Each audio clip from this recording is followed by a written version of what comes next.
అందరికీ నమస్తే ఫ్రెండ్స్. చూడండి, ఈరోజు నేను ఊదలు మిల్లెట్స్ రైసు, పెరుగు, టమాటా పచ్చిమిరపకాయల పచ్చడి, గోంగూర, బాయిల్ చేసినటువంటి గుడ్లు, ముఖ్యంగా ఊదల రైస్ గురించి చెప్పుకుందాం ఫ్రెండ్స్.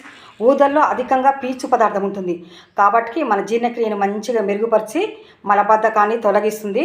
నైట్ నానబెట్టి ఉదయం వండితే చాలా బాగుంటుందండి. ఎందుకంటే అందులో ఉన్నటువంటి పీచు మొత్తం ఫైబరు మంచిగా నానుతుందన్నమాట. అంత మంచిదండి. ఇందులో పొటాషియం, మెగ్నీషియం అధికంగా ఉంటుంది. గుండెను, మెదడును, మన లివర్ని చాలా ఆరోగ్యవంతంగా వస్తుంది.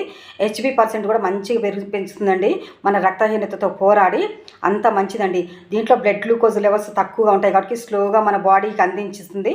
మన బ్లడ్ షుగర్ని మంచిగా మెయింటైన్ చేస్తుంది. అంత మంచిదండి. బీపీని కూడా మంచిగా మెయింటైన్ చేస్తుంది.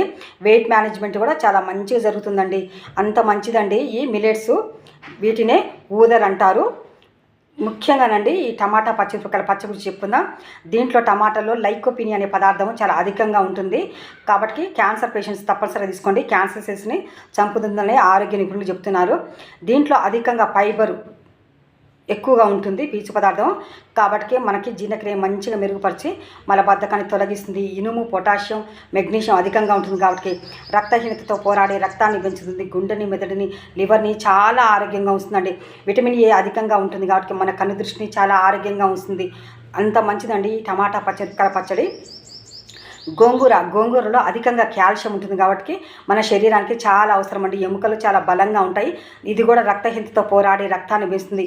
మన గుండెని, మెదడుని, మరి మన లివర్ని చాలా ఆరోగ్యంగా ఉంచుతుంది. దీంట్లో పొటాషియం, మెగ్నీషియం చాలా అధికంగా ఉంటుంది కాబట్టి అంత మంచిదండి. ఆకుకూరలో అధికంగా పీచు పదార్థం ఉంటుంది కాబట్టి మన జీర్ణక్రియను మంచిగా మెరుగుపరిచి మనకి చాలా ఆరోగ్యంగా ఉంచుతుంది ఫ్రెండ్స్. గోంగూర, గుడ్లు, కోడిగుడ్లలో అధికంగా పోషక విలువలు కలిగినటువంటిది ప్రోటీన్ అంటే మాంసకృతులు. మన శరీర నిర్మాణానికి ముఖ్యంగా తప్పనిసరిగా ఈ ప్రోటీన్ చాలా అవసరం అండి. మాంసకృతులు రోజువారీ భోజనంలో తప్పనిసరిగా ప్రోటీన్ ఉండేలాగా చూసుకోవాలి.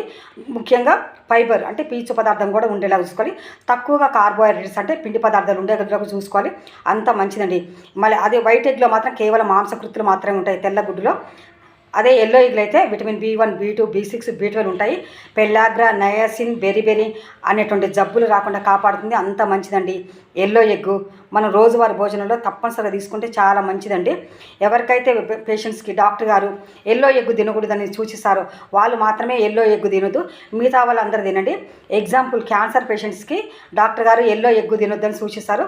నాకు తెలిసి వాళ్ళు మాత్రం తినకండి. అట్లా ఏజ్ పైబడిన వారు, ఒబేసిటీ ఉన్నవాళ్ళు, షుగర్ పేషెంట్స్ కూడా కొంతమంది డాక్టర్ గారు సూచిస్తారు గుండెకు సంబంధించిన జబ్బులు ఉన్న వాళ్ళు తినకండి. మిగతా వాళ్ళందరూ తినొచ్చండి. Thank you. Please like, share, subscribe.